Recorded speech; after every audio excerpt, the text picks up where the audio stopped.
All right, everybody, welcome back to this episode of Miracle Theory. I am in the makeshift house studio with Steve.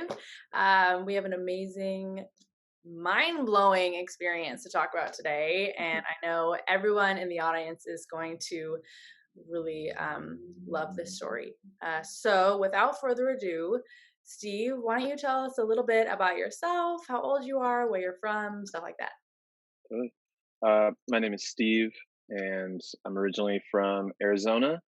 I'm 26 right now, and my passion is being outdoors and educating people using using the natural landscapes as a classroom and a transformative space for people, as well as regenerative farming and kind of getting people back to eating food that is closer to home and a little bit better for them than, say, coming from like the freezers of Costco and stuff.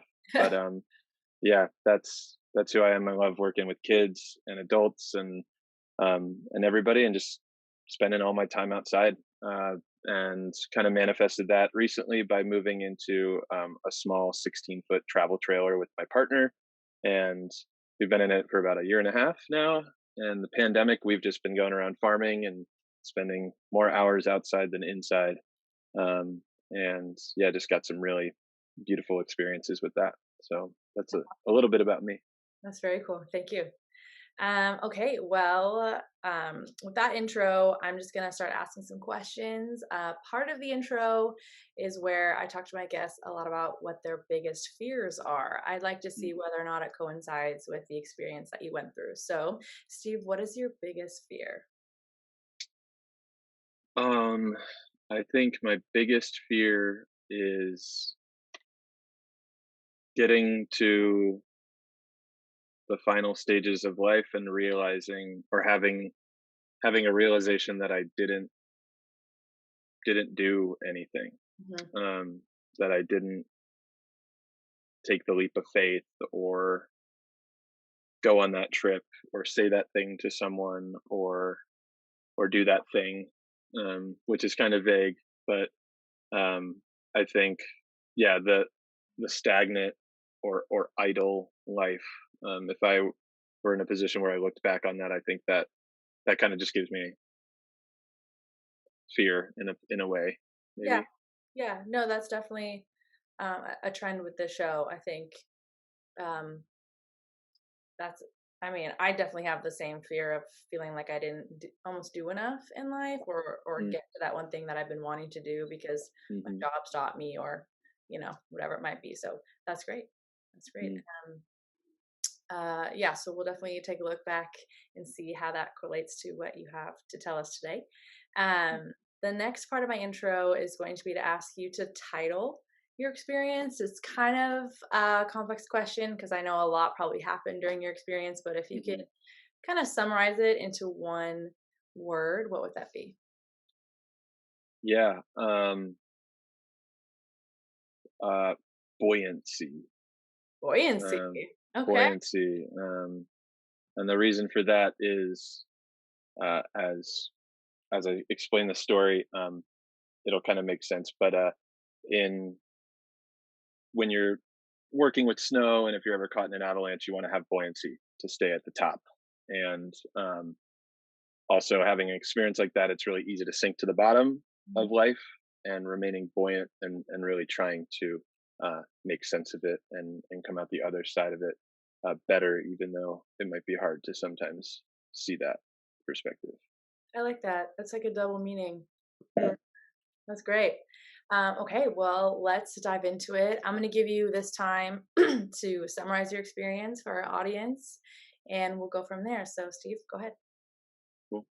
Um, so I'm a mountaineer. I love climbing big mountains, whether that's rock, snow, or ice. And I was lucky enough to have the experience to join an expedition in trying to summit Mount Denali in the summer of 2019. Mount Denali is in the Alaska Range, in central Alaska, and it's also the tallest mountain in all of North America. Um, so I signed up for this expedition and got there and met the whole crew and everything. And we started our expedition, and about 10 days in, after we had hiked across the tundra, and we have been camping on glaciers for about a week or so now.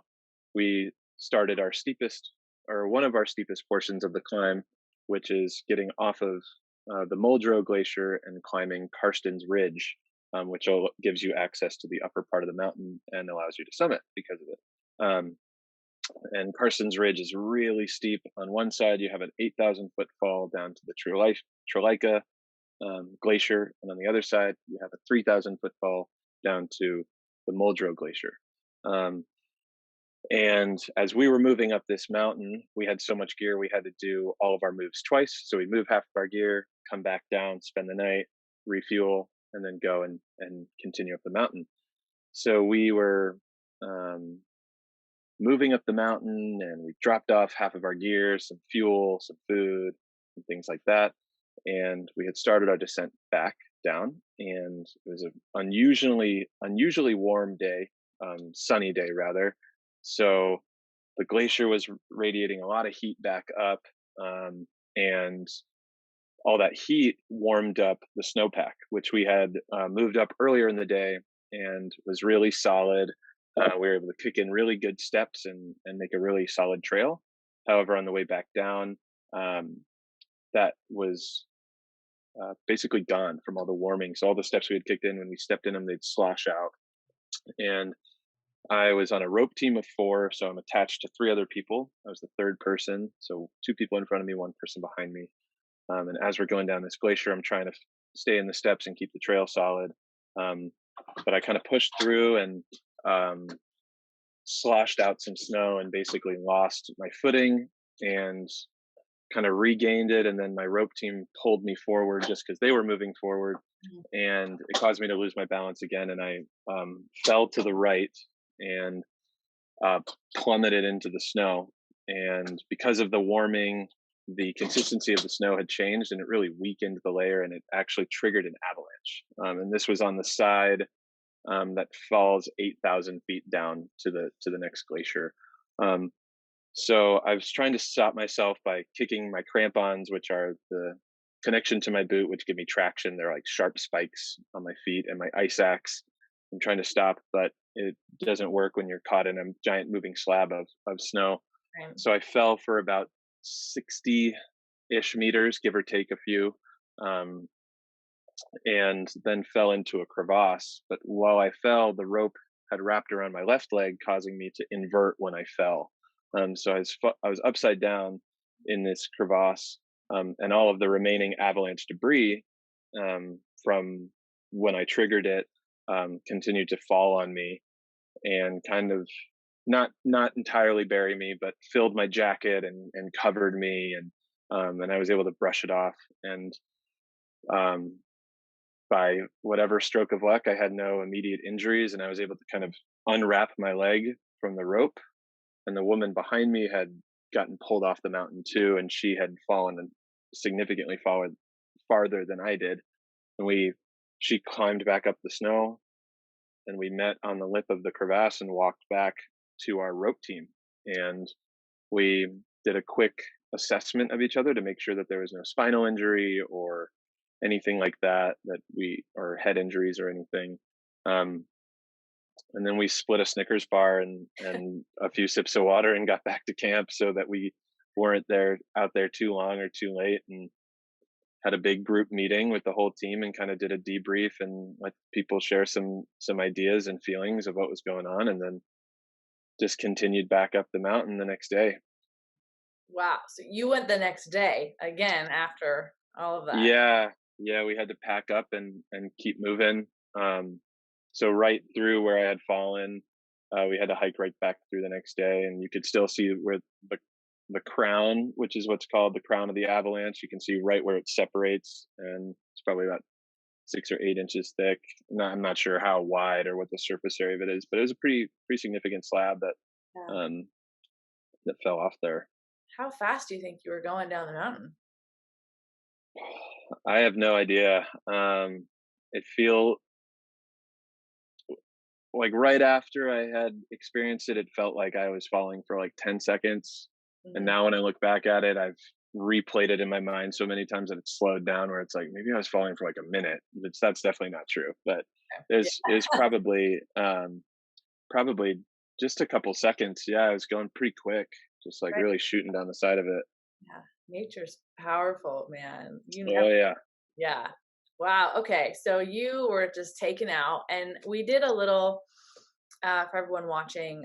We did kind of like a recap before we started recording, and you said it must have been really interesting for your team to kind of see you and this other climber like just disappear. Like you guys yeah, went totally disappeared from view. yeah. Basically, just it would be akin to like somebody kind of just like jumping off of a cliff or a building or something, and it just kind of like they vanish. Um, Yeah. yeah, God. so it was really, really snap. Um, I guess a moment that just happened so quick. Yeah, Yeah. Yeah. Um, and you had mentioned before, so this happened, you said summer of 2019, correct? yeah, we were climbing in June. Okay. And could you tell me that like fact about the heat? So even though you're on ice, it Oh felt yeah, it was really yeah. The glaciers they tend, especially in the summer, just to get really, really hot. And if any of you have ever like walked on snow on a sunny day, it's like blindingly bright, Mhm. and that basically acts as like a mirror. So the glacier just turns into this ginormous white mirror, and it's collecting all the UV rays and shooting them right back up. Um, so I mean, some days it can get well over 90, if not feel like 100 degrees, and you just get cooked. And we would be at like 14,000 feet and a whole bunch of snow, and I'm like stripping down to just like my t-shirt, and because I'm sweating so much, and trying to delayer as much as possible without getting terribly sunburnt at the same time. Um, but yeah, the glacier really radiates a whole lot of heat Yeah, back up onto you. I can see how that totally just derailed the foot holdings that you would have needed Yeah, to stay. yeah, the stability just kind of goes right out the window at that point. Um, well, to think back to your exact moment of when you were like, rug was pulled out from under you, you were just falling.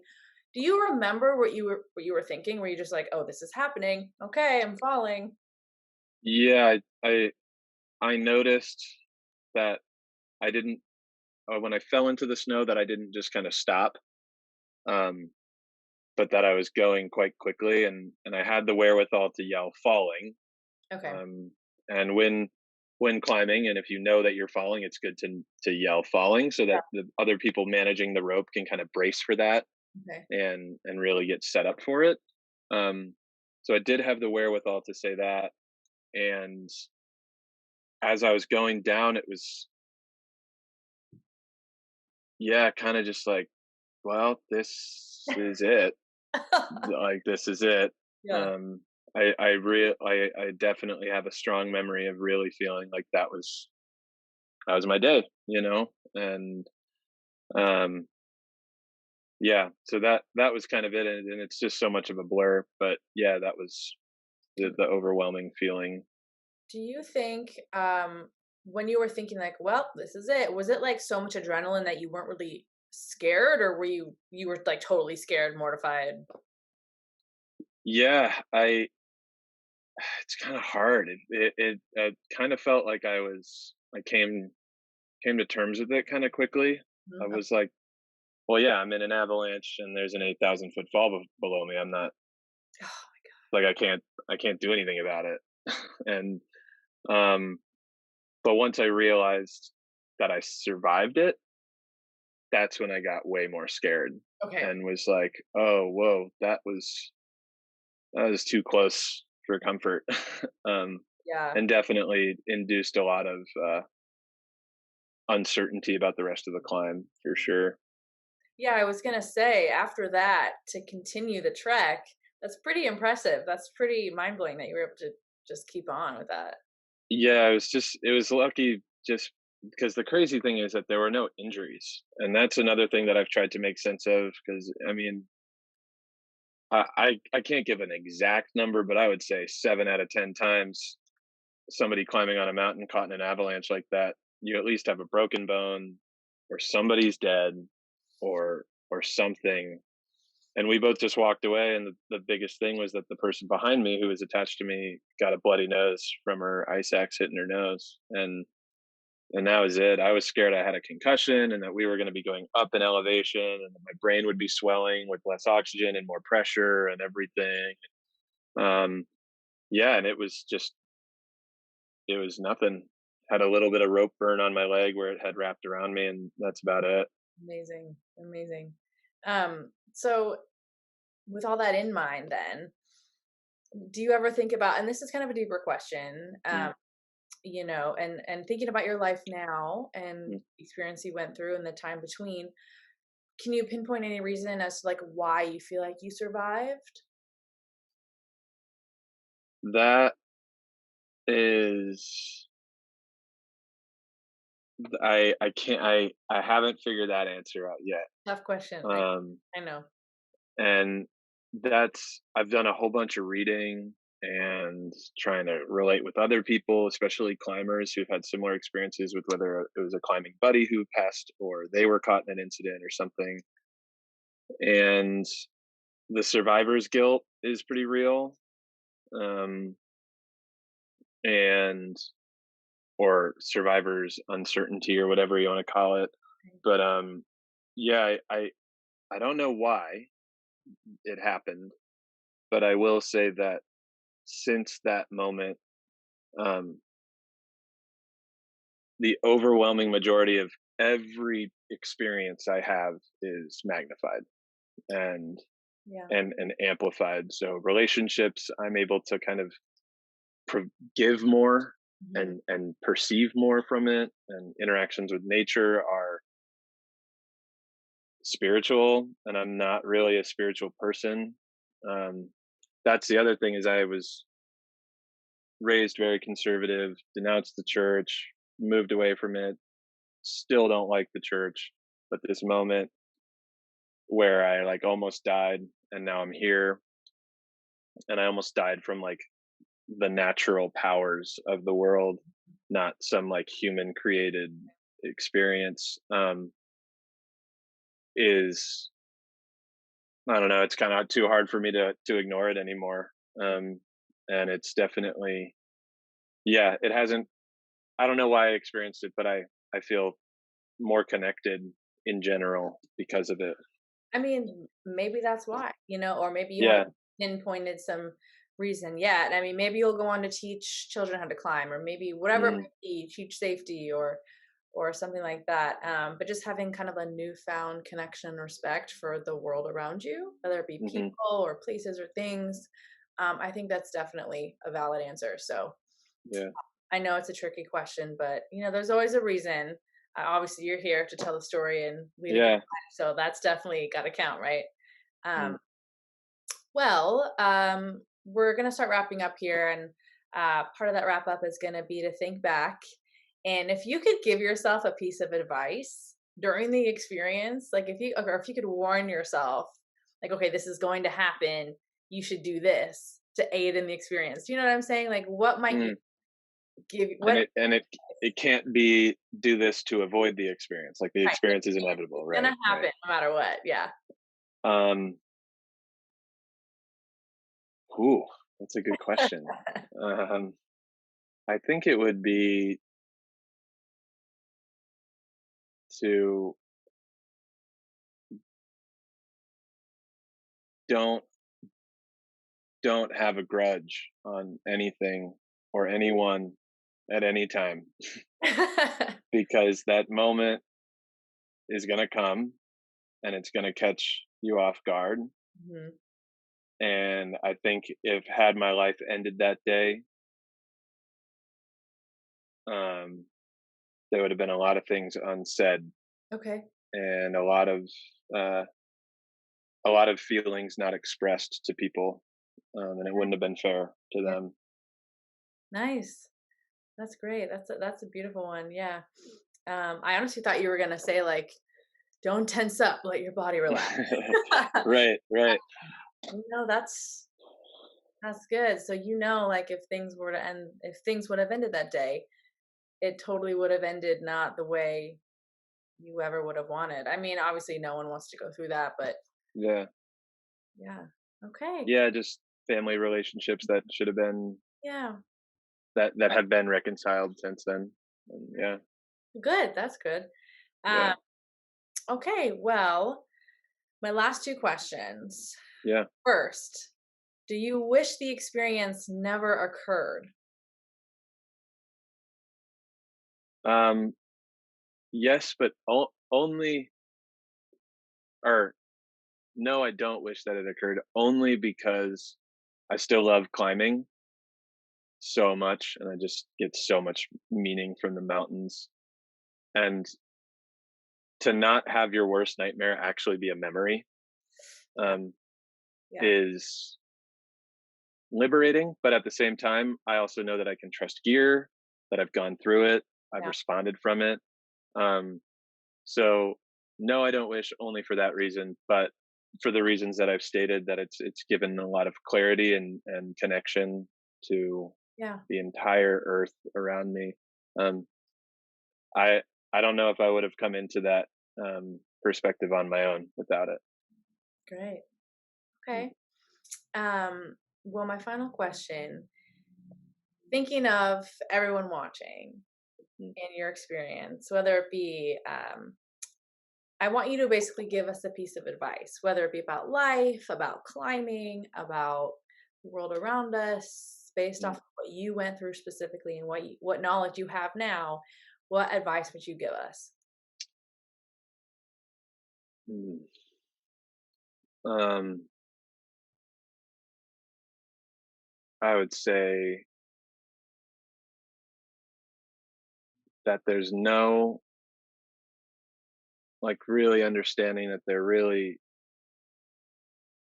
there's no purpose in planning, and and Hear that? and yeah, and leaning into that uncertainty, but it's not scary. Okay. It's not to be scared of it, and embrace kind of stepping off the diving board, or the high dive, just kind of taking the plunge, and really also understanding that the earth is alive at all times, and there is whatever energy force or being or whatever you want to call it. um, she is alive in every aspect of the earth, and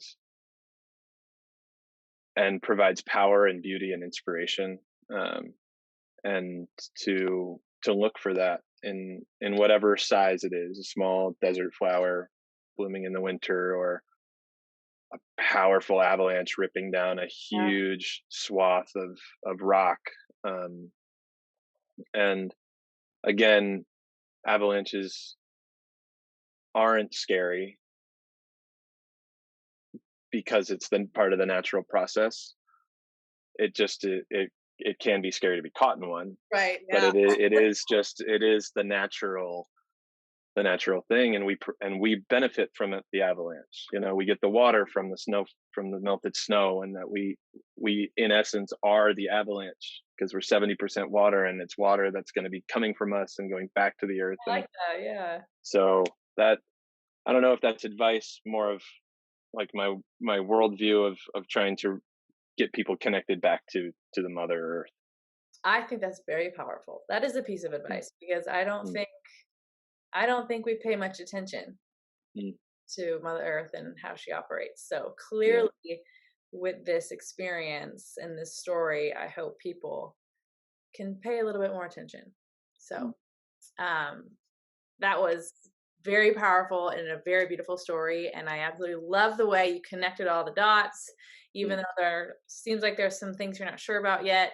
Um, you got a whole life to live now to connect even more mhm, dots. So, yeah. do you have anything else you want to add or say, or um if you have not gotten to Alaska, I encourage you to get up there and be able to at least view Mount Denali, because it will blow your mind. all right, noted. Yeah, I want to go. I've never been to Alaska. I'd love to go. yeah, Um, yeah. okay.